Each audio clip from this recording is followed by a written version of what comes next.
Wherever there's self-centeredness, wherever there's obsession with self, suffering follows. That's it.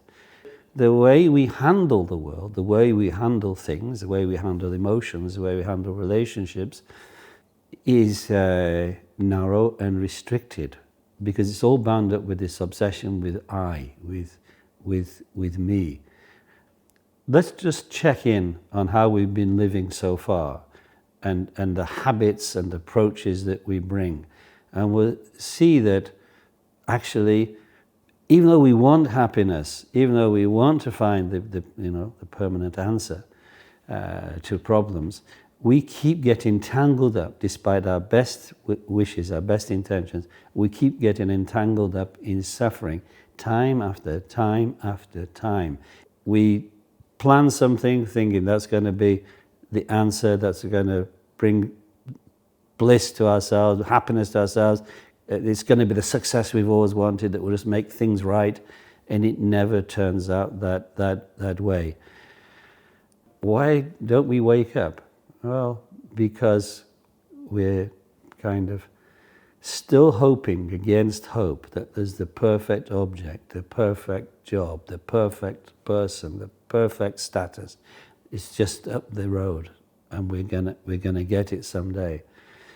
And yet, the more we chase it, the more we push that possibility of happiness out of reach.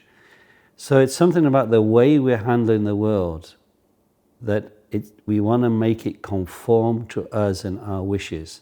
We don't know it, but we're in a battle with the natural, with the actual way the world is. There's nothing wrong with the world. There's nothing wrong with the universe. There's nothing wrong with being alive. But we keep struggling against it instead of relaxing and being with it. We want things to be permanent, and therefore we think, if I get this happiness, it must last forever.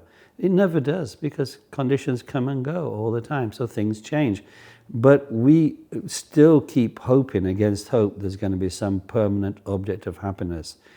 That's where we lock ourselves into suffering. In many others too, but in that kind of way. So like I say, we're battling with the world. We're in an unnecessary conflict with the world. We're trying to squeeze out of the world something it cannot give us, because it ain't like that. It's really impermanent, conditioned, and all the rest of it. And